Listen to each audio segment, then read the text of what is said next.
My name is Shratapa and today we're learning national income. So, before we delve into the main topic about national income, what it is and how we go about calculating it, there are some things we must learn at first.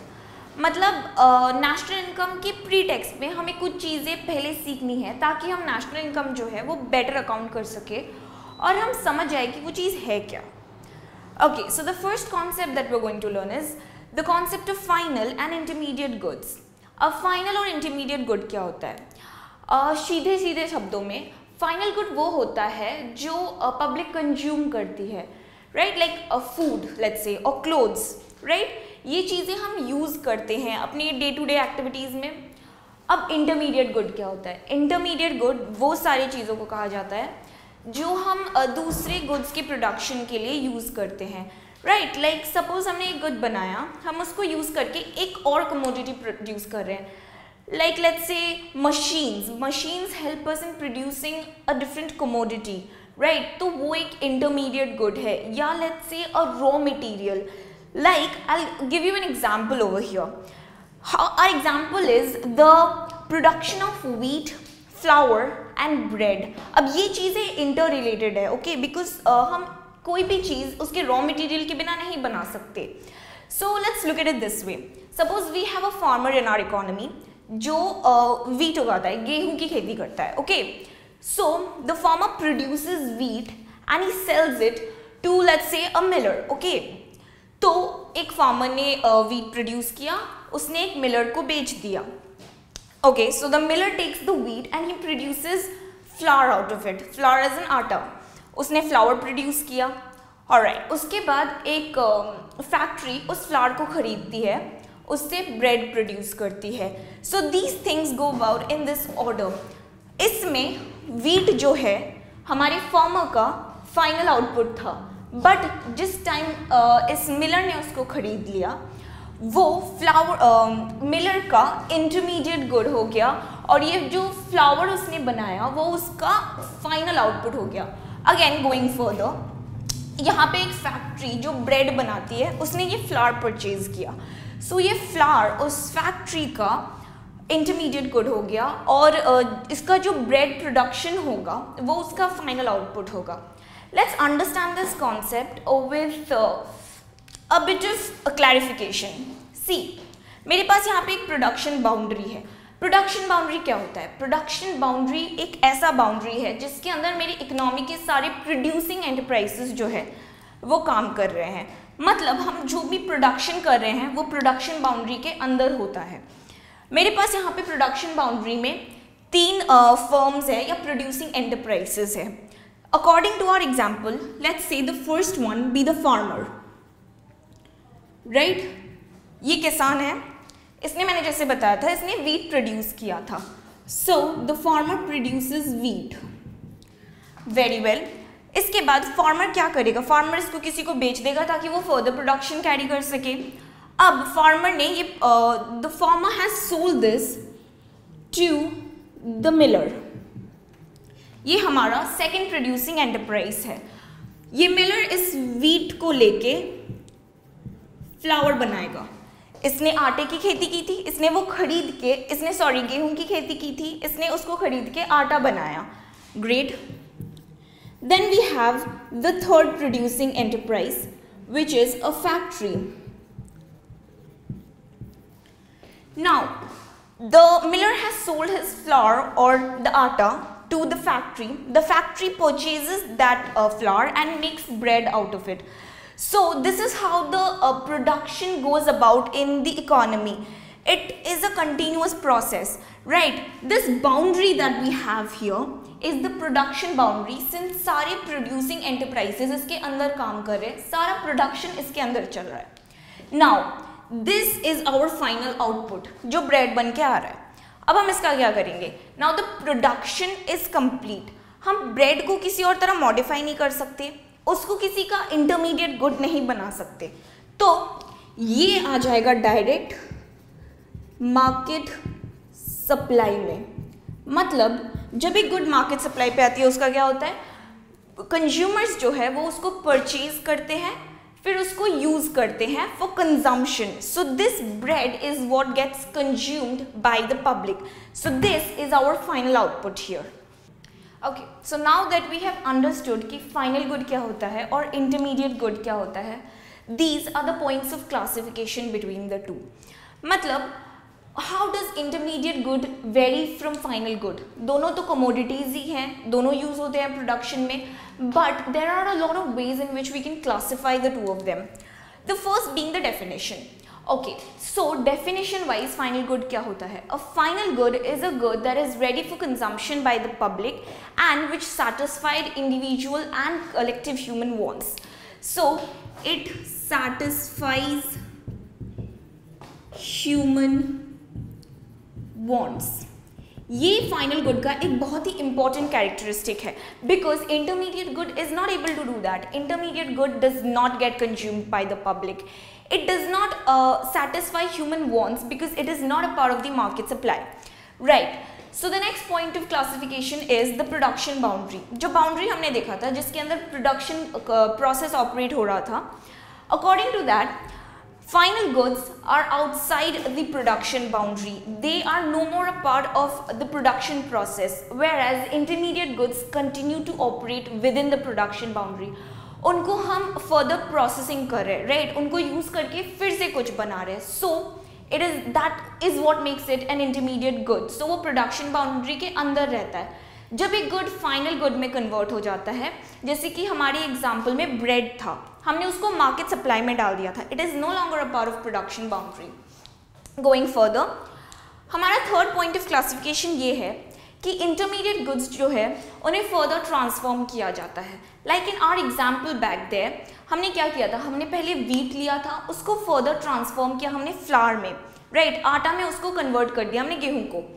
फिर उसके बाद किसी factory ने उस आटे को purchase किया और फिर उन्होंने उसका ब्रेड बनाया. So the commodity itself goes into further transformation. उसे हम कुछ ना कुछ करके किसी डिफरेंट फॉर्म में ला रहे हैं. But when a good is a final good, उसमें कोई ट्रांसफॉर्मेशन नहीं हो रहा है. वो जिस फॉर्म में मार्केट में आता है, पब्लिक उसको उसी फॉर्म में कंज्यूम करती है. So the point is intermediate goods go into further transformation, final goods do not. The next, value addition.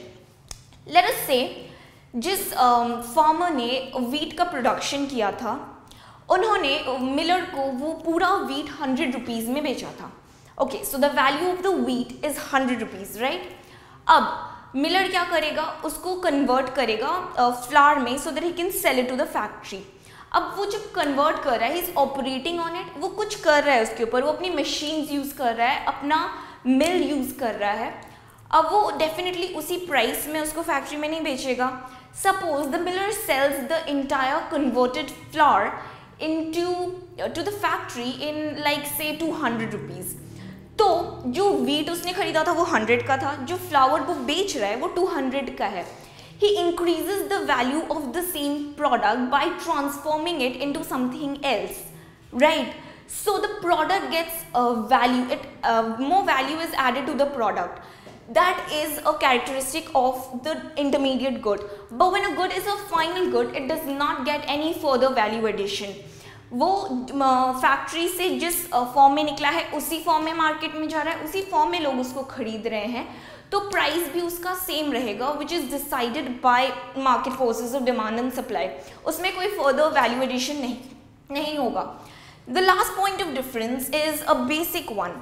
जो इंटरमीडिएट गुड्स होते हैं वो प्रोडक्शन पर्पसेस के लिए यूज होते हैं. This is for intermediate goods. उन्हें हम कंज्यूम नहीं कर सकते, वो फर्दर गुड्स के प्रोडक्शन के लिए यूज़ होते हैं. जो फाइनल गुड्स होते हैं वो कंजम्पशन के लिए यूज़ होते हैं. This is for final goods. These are consumed by the public and hence they are used for consumption. So we have learn the basic concepts of final goods and intermediate goods. और अब हमें पता है कि दोनों के बीच में difference क्या होती है, right? So we know that goods are of different types. The two we have learned, intermediate and final goods. But goods का classification इससे भी ज़्यादा broad है. Let's look into it once. Here we have a good, a basic commodity. The first thing that we have learned is it can be divided into intermediate and final. अब final goods की जो category है वो बहुत broad है. Intermediate goods and here, right, but final goods go on. इनको हम further classify कर सकते हैं into consumer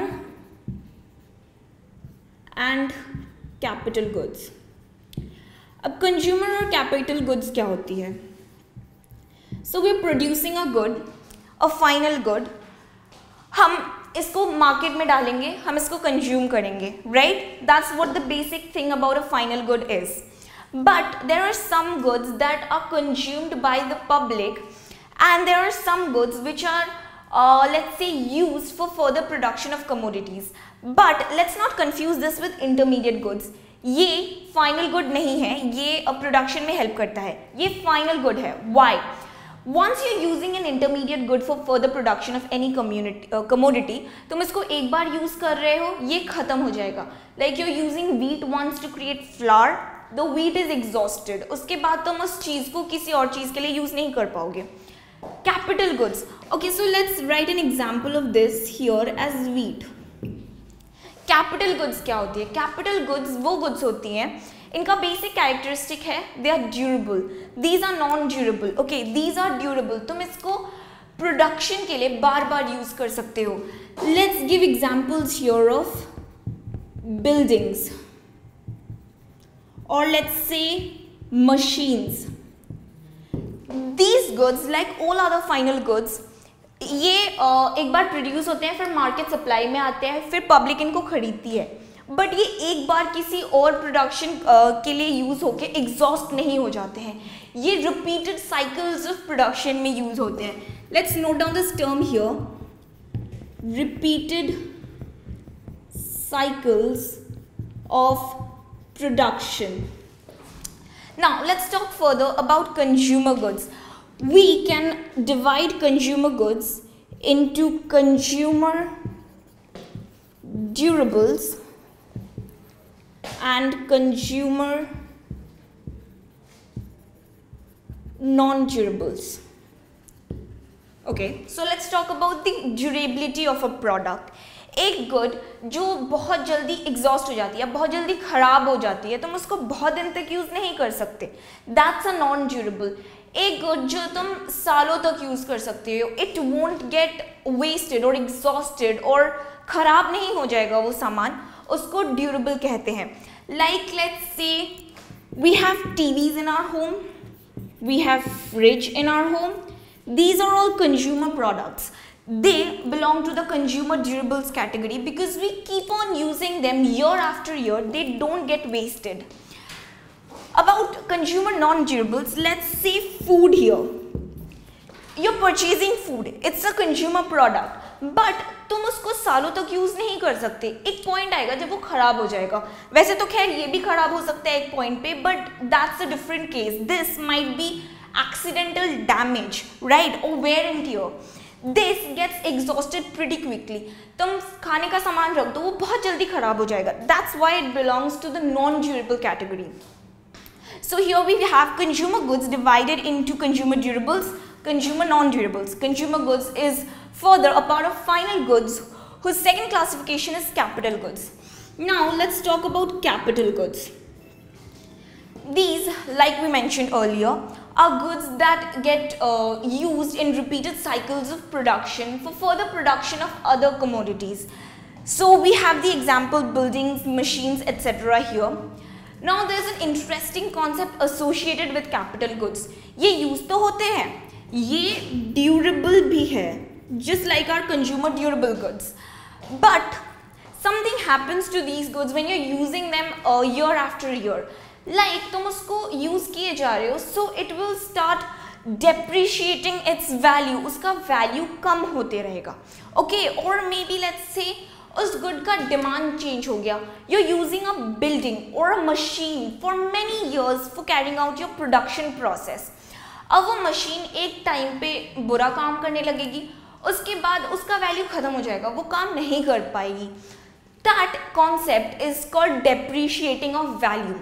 So there's an interesting concept associated with capital goods. This is known as depreciation. Now, in case of national accounting, depreciation is a very important concept, because when firms produce goods and when households buy them, we include depreciation, or we take into account depreciation, because this is a very important part of national income accounting. Like जब हम capital goods produce कर रहे हैं, हमें पता है कि कुछ सालों बाद ये गुड्स उतना अच्छा काम नहीं कर पाएंगी, so we need to replace them, और let's just say for the time being we need to repair them, और let's take the example of वो कैपिटल गुड्स जो सालों से काम करते आ रहे हैं, and soon they will start operating in a very bad way. So for those incidences we need depreciation to be taken into account. Depreciation इसलिए यूज होता है because these goods undergo wear and tear. Like तुम उसको use कर रहे हो, उसका value depreciate करेगा, उसका क्वालिटी डिग्रेड करेगा, right. So this is for degradation of quality with continuous use over the years. The second thing is there might be a change in demand of that good. Now what do we mean by change in demand? Okay, let's take a very clear example. याद है जब train systems operate करना शुरू की थी, at first we used to use the steam engines. Well, we did use them for quite a lot of years, and then their value started depreciating and we found new technology. So the previously obsolete steam engines got replaced, right? So for times like these, when we know that our previous machines or buildings are going to depreciate their value, we replace them or we repair them, and that money comes from this account called depreciation. This is the entire thing about final goods, intermediate goods, and most importantly capital goods, which we are going to be needing for our study of national income accounting. Okay, so we're learning depreciation. We have seen कि depreciation का concept exactly mean क्या करता है, right? We know कि capital goods के replacement के लिए या repairing के लिए हमें जो पैसा चाहिए होता है, that's the depreciating account. Okay, now let's see how depreciation works. Suppose let's say in an economy जो firms operate कर रहे हैं, जो business firms या producing enterprises operate कर रहे हैं, उन्हें पता है कि उन्हें एक depreciation cost maintain करना है, right? So वो कैसे होता है? एक फर्म जो प्रोडक्शन कैरी आउट करता है, it creates consumer goods, it creates capital goods, right? These are the two types of final goods that get created in an economy.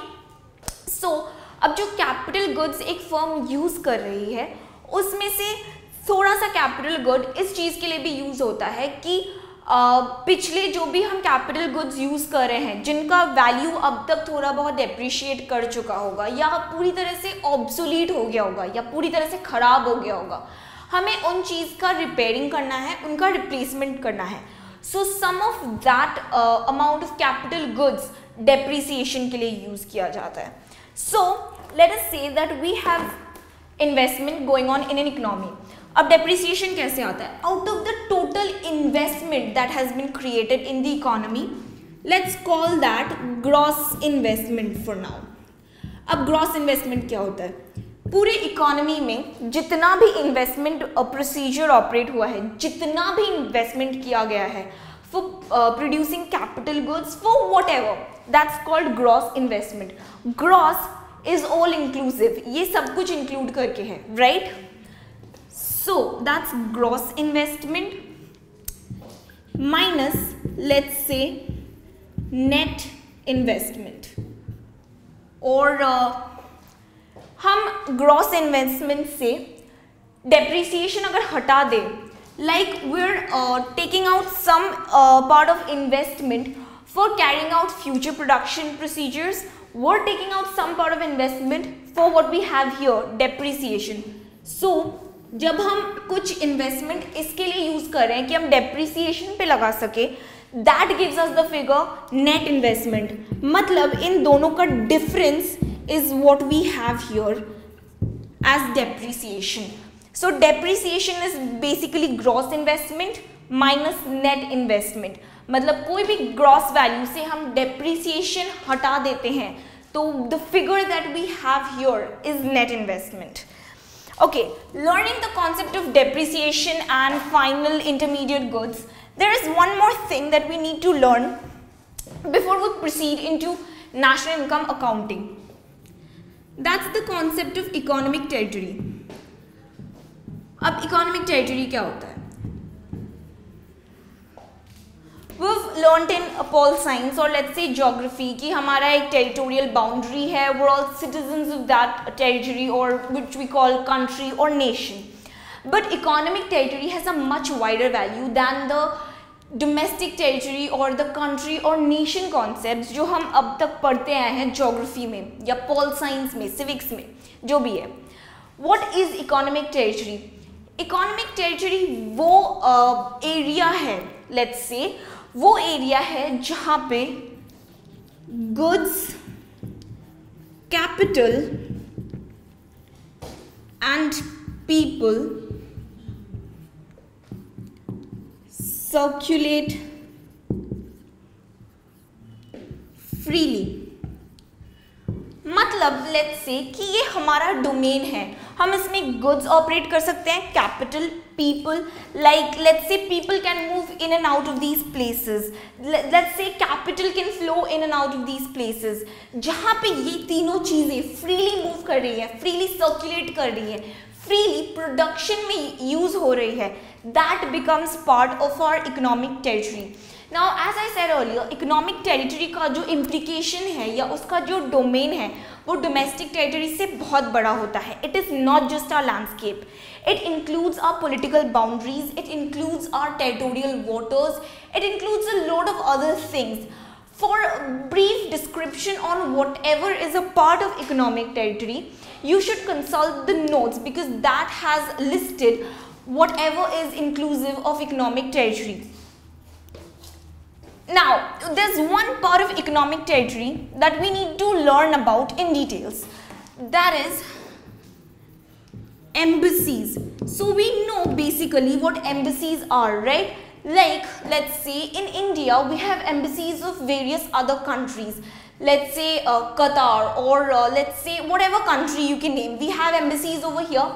जो embassies यहाँ पे रहती है, embassies of foreign countries जिनका यहाँ पे embassy है इंडिया में, that's not a part of Indian economic territory. That's a part of the rest of the world. The rest of the world ये Indian economic territory का part नहीं है. However, let's say हमारा जो embassy है, जो Indian embassies है foreign countries में, US or any country of Europe, name it. So वहाँ पे जो Indian embassies रहती हैं, that's a part of our economic territory. Embassies of foreign places are not parts of Indian economic territory, they are part of rest of the world. Embassies of Indian origin who are operating outside, that's a part of Indian economic territory. Now, let's take another example here. You've all heard of WHO, right? World Health Organization, or let's say the International Monetary Fund. ये international institutions या organizations है जो एक international platform पे काम करती है. Let's say WHO का एक let's say WHO का एक branch जो है, that's in India, right? There we have a part of WHO in Indian territory, right? And suppose there are foreigners working there. There's an American working there. WHO or IMF or any such institution that's located in India is not a part of Indian economic territory. These are residents of international territory. We need to get this very clear. These institutions are by themselves residents of international territory. However, the people who are working there, like let's say an American is working in WHO, which is located in India for more than a year, okay? That American, the staff, which is in India for more than a year, let's say, whichever country that person belongs to, is a part of Indian economic territory, is a normal resident of India. Now, we have come to an interesting concept here. What is a normal resident? Okay, so we know residence, like एक इंसान जब कहीं पर reside करता है, that person is called a resident of that area, locality, whatever, let's name it. So we have residence, but in our discussion we have the concept of a normal resident. What is a normal resident? According to the CSO definition, normal residents के दो criteria या conditions है. First of all, a normal resident is a person who has been living in a place for more than a year. More than a year means, let's say a European or an American is residing in India for more than a year. That person is by default a normal resident of India. There's one more condition and they both operate together. By itself, none of them are valid. The second condition is the person's economic interest. What do we mean by economic interest? वो इंसान या तो यहाँ काम करता है या किसी तरह वो इंडियन वेल्थ अक्वायर करता है और स्पेंड करता है या अक्यूमुलेट करता है. सो economic interest is central to the place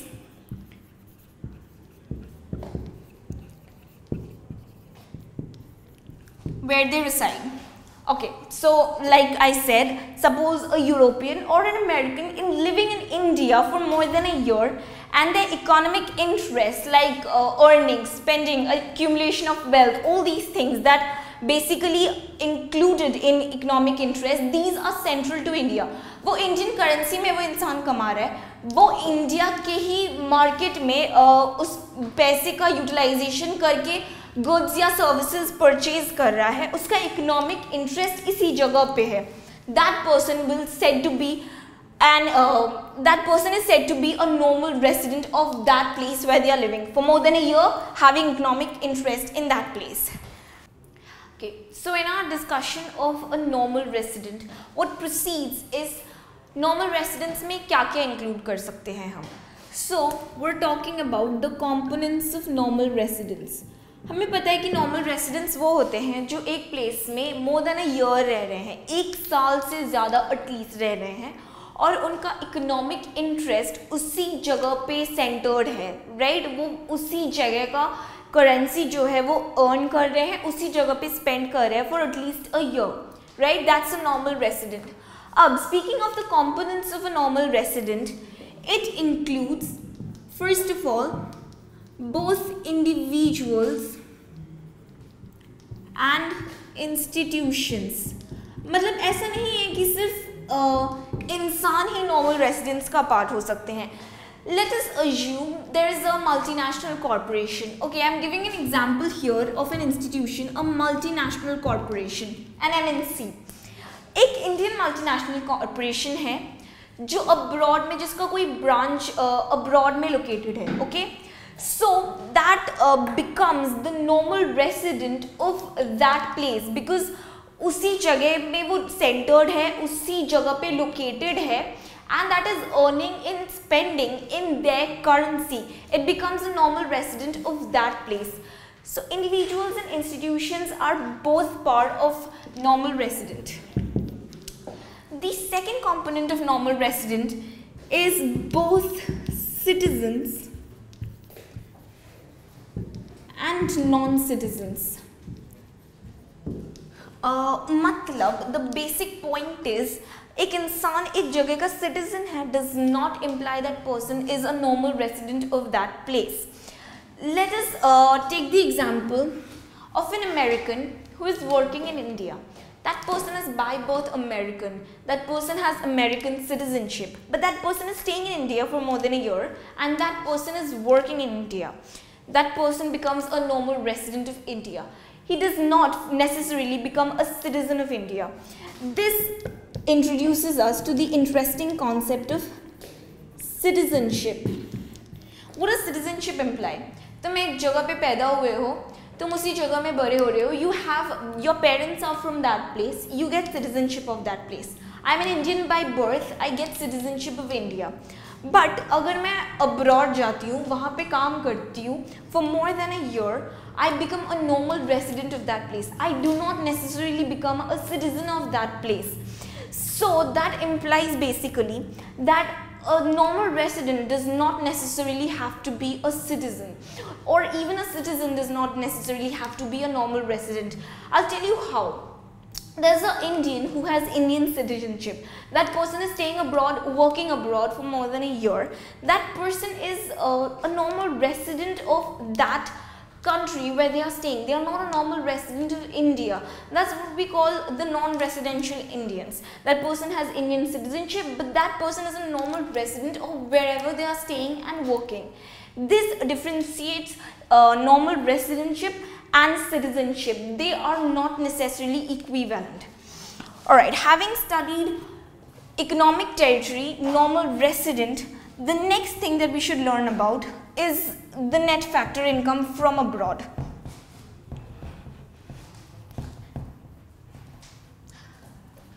So we have abbreviated this as NFIA. This is very important. What is net factor income from abroad? Mathematically, simply speaking, it is factor income from abroad minus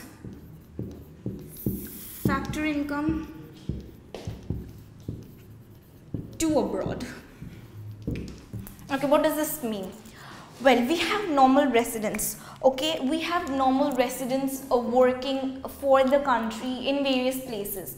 Now, when a normal resident is earning something from the rest of the world, we are earning money due to our production procedures, right? So, when a normal resident is earning money from rest of the world, that money is included in factor income from abroad. The rest of the country, the rest of the world, this is of rest of the world. The rest of the world is paying the normal resident of this country, and that gets classified as factor income from abroad.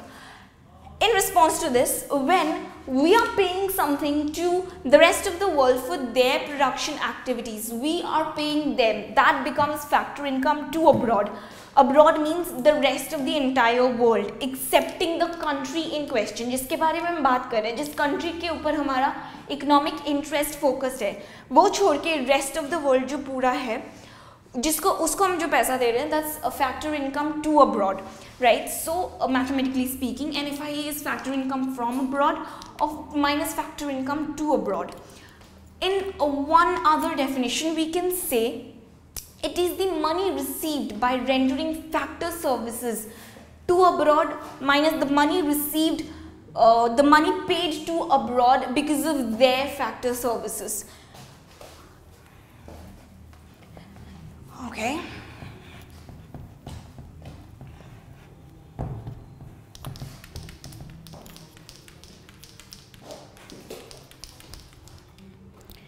So, continuing our discussion on NFIA, what are the components of NFIA?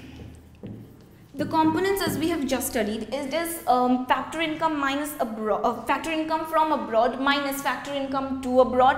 What is now the relevance of NFIA? हम ये क्यों पढ़ रहे हैं? Because NFIA is what links our production activity or the money that we have generated with abroad.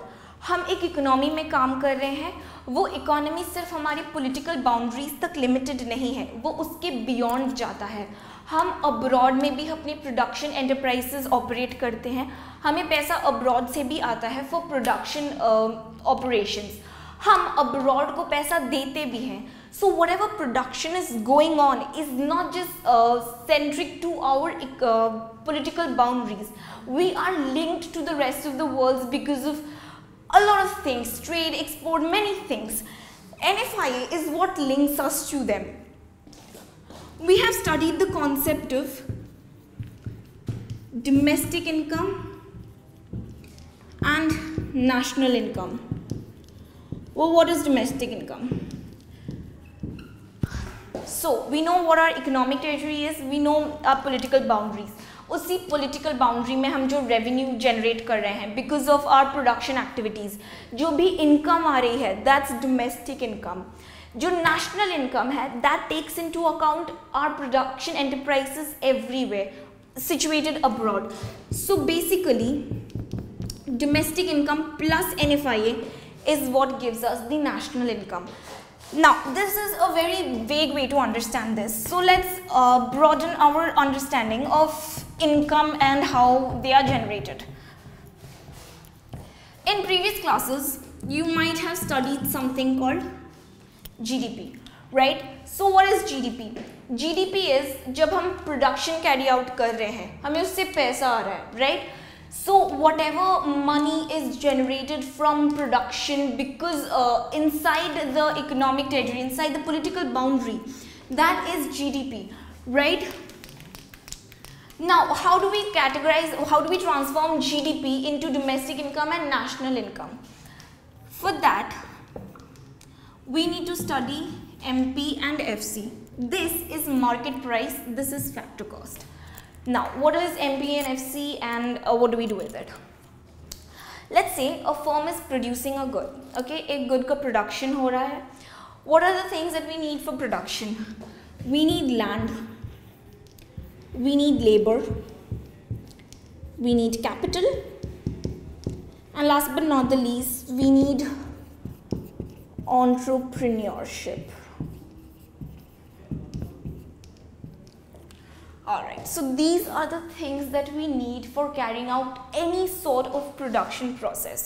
Now we're producing a good, okay? हमें उस good को produce करने के लिए जो पैसा हम incur कर रहे हैं, जो हमारी costing है, the costing of the firm, that's one thing. Then let's say the firm is selling the good in the market. Okay, so obviously जिस कॉस्ट पे उसने प्रोड्यूस किया है वो उस कॉस्ट पे सेल नहीं करेगा. It will increase the price, but how much it increases the price, how much profit it earns depends on one more thing, indirect tax. When a firm is carrying out a production process, you know what indirect tax is? It is the tax that is levied on commodities. मतलब ये इंसानों पे levy नहीं होता है, ये commodities पे लगता है ये टैक्स. एक फर्म जो है वो बिजनेस कैरी आउट कर रहा है, प्रोडक्शन कैरी आउट कर रहा है, तो उसे गवर्नमेंट को टैक्स देना पड़ेगा. जो टैक्स वो दे रहा है उसे इनडायरेक्ट टैक्स कहते हैं. There is one more thing which is subsidy. What is subsidy? Firms जब प्रोडक्शन कैरी आउट कर रही है तो government in order to reduce the costing of the firm, government उनको सब्सिडी देती है, ठीक है, ताकि वो प्रोडक्शन जो है अपना कम पैसा लगा के भी same amount of production carry out कर सके. So indirect tax is given by the firm to the government. Subsidy, on the other hand, is just the reciprocal of it. It is given by the government to the firm. We know what indirect tax is, we know what subsidy is. What we have here is net indirect tax. Net indirect tax क्या है? Indirect tax minus subsidy. Since this is the money that the firm is giving to the government and this is the money that the firm is receiving from the government, what is left with the firm is the indirect tax, right? So when we subtract net indirect tax from MP, what we have here is the factor cost. This is the cost that gets distributed among the factors of production. This is the cost, this is the price at which it is sold in the market. This is the price at which the good gets sold in the market. ये एक good का market price है. This is the cost that gets distributed among what? Among these factors of production. These what we have here are the factors of production. So out of a firm is selling the good in the market, it is getting the market price of that good. Out of this market price, the firm is having to give indirect tax to the government. The firm is receiving subsidy from the government. Whatever is left of this portion, it may be a positive value, it may be a negative value. Why? Because indirect tax can exceed what we have here as subsidy, or it can be less than what is subsidy. It depends on the values of both, and it can take either positive or negative value. अब इसके साथ हम ये जो NIT का पूरा value है वो हम मार्केट प्राइस से सब्सट्रैक्ट कर रहे हैं, राइट? उसके बाद जो हमारे पास बच रहा है वो फैक्टर कॉस्ट है. ये फैक्टर कॉस्ट इन चारों चीज़ों में डिवाइड हो रही है. We know the cost of land is rent, the cost of labor is wage, and so on. This factor cost gets distributed among the 4 factors of production.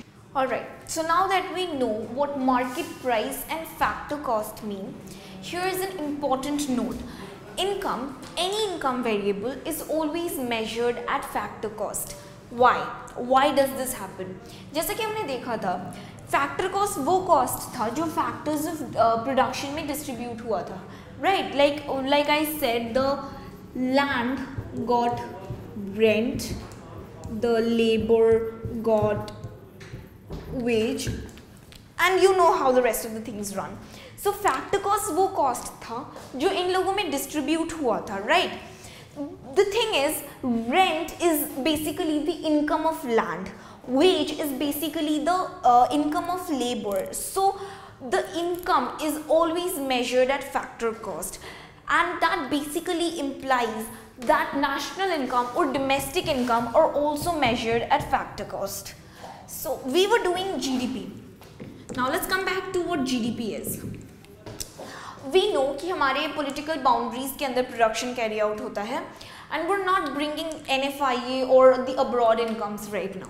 So basically the basic formula that we have of GDP is this. This is consumption, this is investment, this is government purchases, and this is net export, which is export minus import. We also write it like this: export minus import. X is the abbreviated version of export, M is for import, right? So this is what we have here as GDP. Now हमारे पास किसी भी तरह का income estimate करने के लिए, let us not just suppose national income, domestic income या gross domestic product, what we have here as GDP, ये estimate करने के लिए 3 approaches हैं. The production approach, the expenditure approach, and the income approach. But we're not delving into that any further right now. Let's say हमारे पास एक GDP का value है. How do we go about finding national income from this? This is GDP. This, the full form of this is gross domestic product. We had learned in our previous discussion that gross value minus depreciation is equals to net value. जब हमने investment पढ़ा था, we knew that the gross investment minus depreciation gives us what we have as net investment. So similarly, what we do is, okay, also there's one more thing. This GDP is measured at market price because this is the market, it estimates the market price of all goods and services within the economy.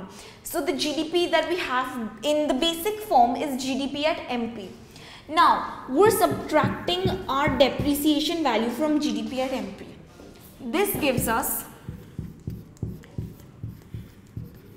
NDP at MP. The gross got converted into net, but starting variable change हुआ. It went from being gross to net. Also, this is an interesting variable. The NDP at MP that we have here, okay, let's not calculate it now. The NDP at MP that we have here, we remember the net indirect taxes that we studied. So NIT minus कर देते हैं हम इनसे, because this is at market price, we're subtracting NIT. So what we have here, it NDP at FC. This is net domestic product at factor cost. What we call this in economic terms is nothing other than domestic income. ये हमारा domestic income है, the net domestic product at factor cost. And as you can see, this is again in factor cost like all other income variables. Okay, let's do something else with this. We have NDP at FC. What we're deducting, what we are adding now is the NFIA that we studied about earlier. This NDP at FC plus NFIA gives us NNP at FC. This is what we basically called national income. So our calculation of national income from GDP goes about this way. We have GDP at MP over here. हमने इसमें से depreciation subtract कर दिया, हमें एक net value मिला which is net domestic product at market price. हमने net domestic product at market price से NID subtract कर दिया to get a value called NDP at FC. This also corresponds to the domestic income that we have in our economy. Alright, net domestic product at factor cost पे हमने NFIA add कर दिया. We studied about NFIA. This is factor income plus from abroad minus factor income to abroad. What we got by this calculation is NNP at FC, which is nothing other than national income. Now there's one more way that we go about doing this.